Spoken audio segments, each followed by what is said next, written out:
All right, so I've had a lot of people asking me to do the rope pulling machine, also wanting me to talk about my match with Devon Larratt. So I figured I'd do them both at the same time. When I start the rope pulling machine, I always pull this way for 125 feet. Once I get 125 feet, I switch, open thumb on top, and I pull just like I'm top rolling. And I do that for 125 feet. Basically, I do the palm up first to get a good pump in my forearms and everything, so that when I switch to where I'm doing the top roll, it's even more of a pump, right? Devon Larratt. Can't talk about the WAL match without talking about the 2011 ArmWars match. That match was extremely important to me, and I hate to say it, it was probably more important to me than WAL was last year. And I really, really wanted that match because that was my first ever attempt, or first shot at ever becoming the overall #1 best in the world. Globally recognized, right? Except Neil Pickup thought it was a bad matchup. He thought I was arm wrestling a longer, levered, more genetically gifted arm wrestler, but like I was arm wrestling a mirror. Somebody that had the same skills I did, same endurance, or better, right? Just, he felt like I was going against what would potentially be a better version of me, just genetically. I was refusing to accept that. They call us out, Trafford Center, Manchester, England. They bring me out, and then they bring him out as a champ. He's coming out to some Superman song or something, I don't even remember what it was, and I'm waiting down there on the stage, 10, 15,000 people watching live, ready, go.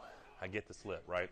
And then he starts talking smack, like, oh, I've got you now, blah, blah, blah, blah. And I'm like, oh, this is mine. As soon as they say go, I crack that hand back, I hit him halfway over, and I see him starting to work, right? I'm making different adjustments. He's countering, I'm countering. At one point, he starts to take my wrist. I take his hand back, and then he tries to turn me into a hook. And the second he turns me into a hook, I throw that shoulder behind it and just drive right through him. And at that point, he's like, oh, crap, this guy may be stronger than me. When I pinned him, I ran across stage and pointed at Neil Pickup. I told you. It was validation that I deserved to be there. That all my hard work paid off. That I was among the best in the world. Round 2, he started arm wrestling smart. He's the one that basically created the blueprint to beat my version of the King's move. And it was just climb, climb, climb, adjust, climb, climb, climb, adjust, and then transition to a press. Match 2, we came out of the straps twice, I think. Then they put 2 straps on us, and he actually walked his way out of those straps too, ended up getting me. He ends up winning 4-2, and I was devastated. It really was enough at that time to make me think, is it worth it? You know, all the time, all the hours I spend in the gym, all the meals with family and friends and celebrations that I miss out on because, you know, I'm a professional athlete. I got to keep my nutrition, I got to get all my protein and all the things that I had to do to get to that point, and then to come up short. You know, to fail. Feeling like a failure in that moment. It was horrible. You know, it was almost enough to make me quit. You know, I was thinking, there's a lot of other things I could be spending my time doing than going out in the gym and training and hurting and injuring myself again and again for something that I was that close to getting. And I just came up short.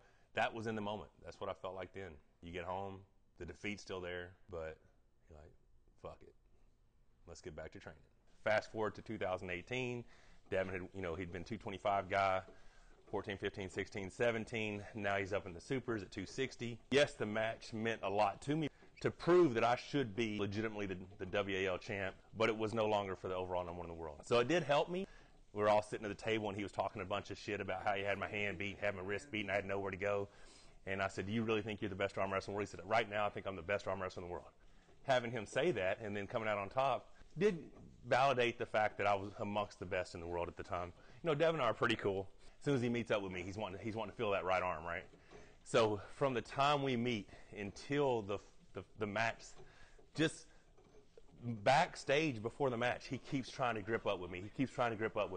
I'm like, you'll feel it in a couple days, or you'll feel it tomorrow, you'll feel it in a few minutes, right? I just would not let him grab a hold of me.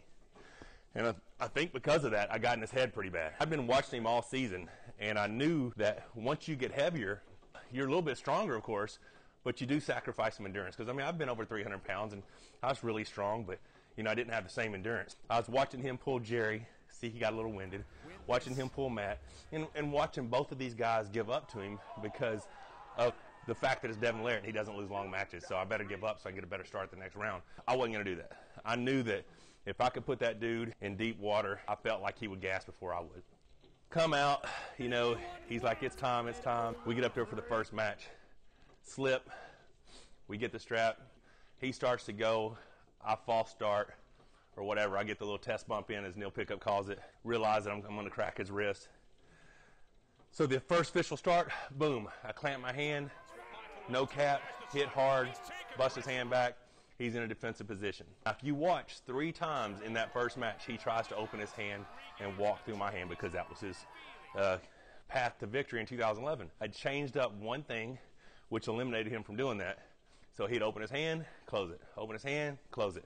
And he was forced to dump his wrist at that point and come in with a press. But there were probably 2 times in that match, and it's when he goes out and stretches out this way that I could have transitioned to press. But I didn't want to finish the match that early because I could look at Devon and see how hard he was working. Well, obviously, I didn't let him win. I just was willing to let the match play out just to put more wear on his arm. Match 2, in between rounds, you know, we have a minute and a half. I'm back up there within 30 seconds, knowing that him being elite special forces, ultra alpha male, he couldn't let me be at that table and him sitting down in that chair. So we get in the strap. I'm not as patient. You know, I'm trying to be a little bit more offensive after the start. I still make a couple adjustments. Come in and press, miss, come back in and press, and he runs off the back of the pad, and I get the pin, right? So 1-1. I'm still right back up there, 30 seconds or so. He comes back to the table. That's also when we slip, and Jody's like, running away, that's your specialty. I'm like, no, winning's my specialty. Because I knew at that match, I knew in there that he was more gas than I was. He's putting out more effort than I was. I come in to press, he counters, takes me almost all the way back over, and busts his hand back. He commits to the press. I'm holding him, and then he pushes forward, shoves my elbow off the back of the pad, and I have no way to get it back on the pad. So I end up getting either foul or they called it parallel pin, I'm not sure, but it's 2-1 Devon. But if you look at me, I'm cool. You look at Devon, he's laid on the table, can't breathe, and I knew at that point the match was mine, right? I knew his arm had taken a toll at this point, so I went for a fast press round 4. And the reason I'm talking smack back to him is he was saying that he brought me back over. And I'm like, no, you didn't, dude. Put the strap on. He gets I think he might get a foul or something for carving in, and then ready to go. I smack that dude. I think WL personally should have, you know, like how UFC does, fastest knockout, whatever. I mean, I definitely was in the longest match in WAL history against Jerry Carteret, and I do believe I have the fastest pin in WAL history, round 4 against Devon Larratt. And I'm like, dude, you already dusted. You already dusted. I thought you had my hand beat. I thought you had my shoulder beat.